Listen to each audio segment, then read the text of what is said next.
Hello लोगोफोर नोंथांमोनखौ आरोबाव आंनि गोदान भिडिअआव फिन खेबसेबाव बरायहरनाय थाबाय ओमफ्राय दा नै जोङो मोसानो थाखाय रेडि जाजोब्बाय आरो गासिबो दायो मोसानो थांसै 5टानिफ्राय दङ प्रग्रामा मोसानाया ओमफ्राय दा नै रेडि जागासिनो जोङो देलायनानै आर'नाइफोरखौ खानानै थांखाजोबसै गासिबो नै जाला मालासो देलायबाय लोगोफोर माने खेराइ मोसानाया एसांबो देलायफबनो मोनखाया नालाय सिम्पोलहै देलायबाय आरो जों गासिबो ओमफ्राय भिडिअ'थ' लानो मोनगोन ना मोना मोनथिया बाट ओरैनो लालांनायग्रोनोसै आरो ना दायो जायगायाव थांबासो मिथिगोन लानो मोन ना मोना गुग्रि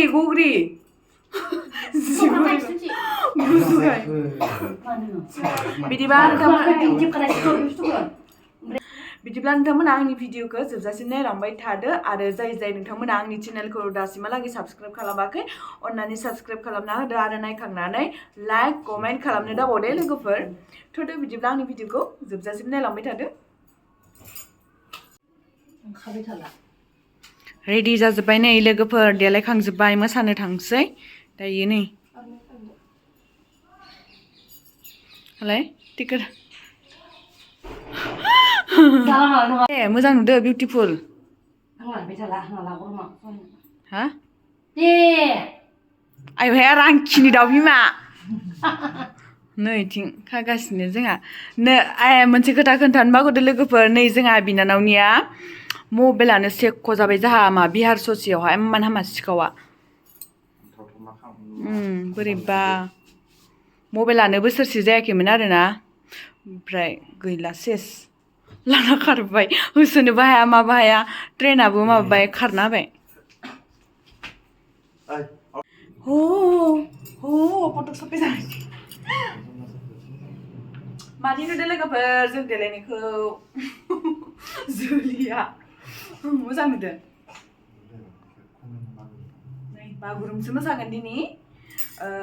बागुरुमासो मेन जाबाय आरोना जों बारदै सिख्लाखौसो बांसिन सोलोंना फैदोंमोन ओमफ्राय दा बागुरुम्बायाथ' गोदानसो नालाय जों बारा एसेबां मोजां रोंजोबाखै मा होनो उनावसो रोंगोन जों मोसाबाय थाबासो ओमफ्राय माबा मोनसे गोरोन्थि जाबा नोंथांमोना निमाहा होबानो जाबाय जोंखौ दायो थांसै रेडि जाबाय नुदो दासो हौवा गोदान बायदि नुदो मोजां सोबाय हौवा गोदान बायदि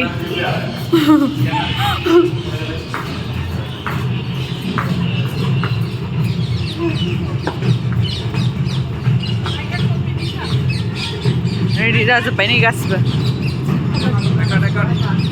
गानजोब्बाय मेडाम सार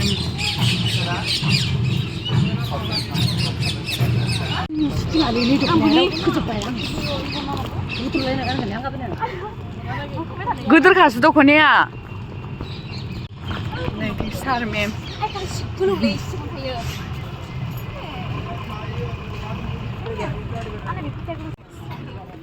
रेडि जाजोब्बाय नै गासिबो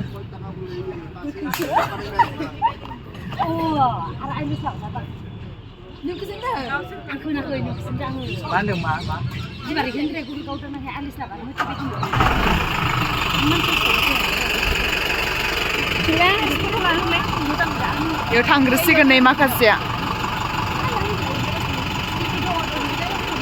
सफैबाय लोगोफोर जायगासिम प्रेक्टिसथ' जाला दां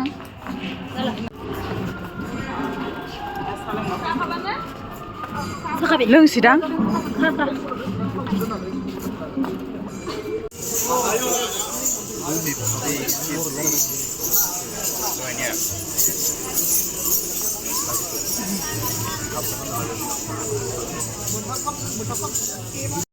नै दा गावबागाव ट्रेडिसनेल ड्रेसखौ गाननानै गासिबो नुजाफैजोब्बाय जायगायाव फैजोब्बाय आरोना प्रग्राम जानाय जायगासिम जोंबो सफैबाय ओमफ्राय दा नै फैगासिनो आरो लासै लासै नै बिसोरनिया शिबनि गाननाय ड्रेस बायदि आरोना शिबा गानो जे मोसानि ड्रेस बेबायदि आरो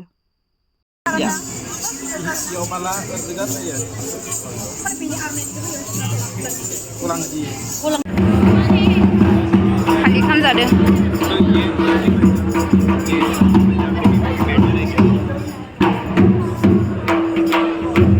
फालि थेबदो फालि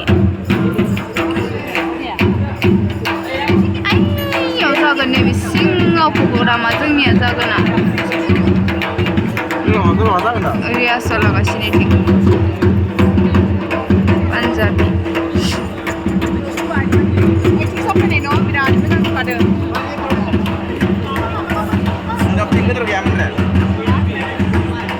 थिंनिफ्रायनो फैनाय जोङो इथिंनिफ्राय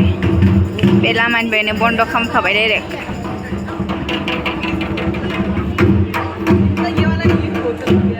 नैबेयावनो जागोन आरोना लोगोफोर प्रग्रामा नैबे जों गेजेराव नुहुरनाया बेयावनो मोसागोन दायो लाइट साइट होजोबगोन ओमफ्राय नैबे गुफुर गुफुर जि बना दोनदों बेयावहा बिसनिया गासिबो हायावसो बिदि गाहायावसो जिरायो आरोना ओमफ्राय बिदि चेयारफोर गैलायलाया आरो बिदि होआ ओमफ्राय दा गासिबो गोदोरबाबो सोरबा गोदोर मानसिबाबो बे गाहायावनो जिरायजोबगोन आरो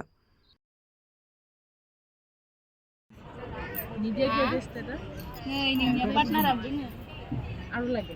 से फट' सानदा डार्लिंआ नोंसिनिया तात बिदि आया जि साफा ओंखारो आंखो खोबथेनांबाय एकबायजों गाहायलिदो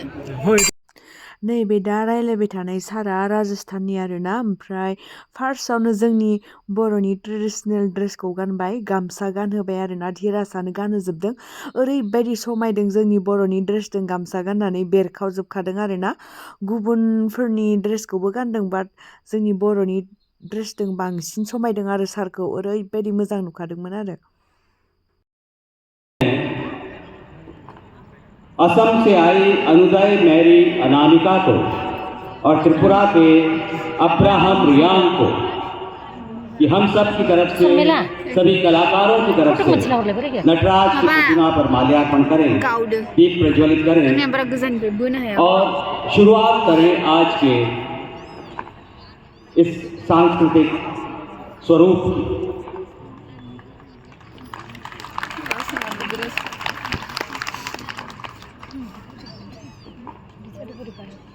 दिखाती है झलक देश के अलग अलग प्रांतों की वेशभूषा की भाषा की नृत्यों की हमें जोड़ती है आपस में एक दूसरे से इस मध्यवर्ती प्रांगण में जहां सांस्कृतिक संध्याएं आयोजित होती हैं वहीं परिसर के पास स्थित शिल्पग्राम में देश के अलग अलग प्रांतों से आए शिल्पकार अपने हुनर से आपको रिझा रहे हैं आपको ललचा रहे हैं आज की शाम को सुरीली बनाने के लिए हम कार्यक्रम की शुरुआत करेंगे एक ऐसे कलाकार से जिन्होंने राजस्थान की एक विशेष गायन शैली मांड को अपनाया है कलाकार मंच पर हैं स्वागत कीजिए हनुमान सहाय जी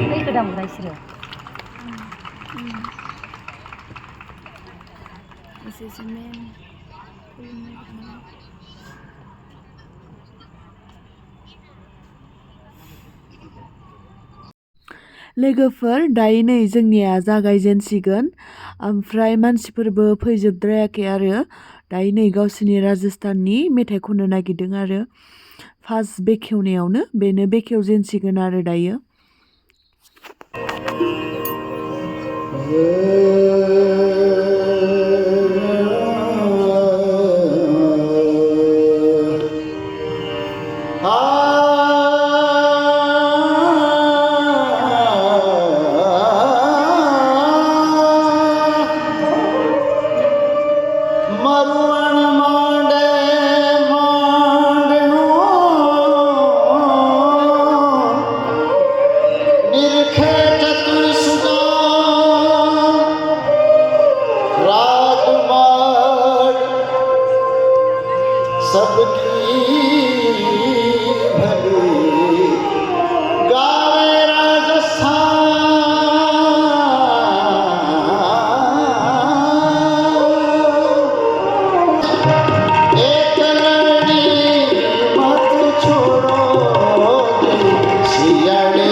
Happy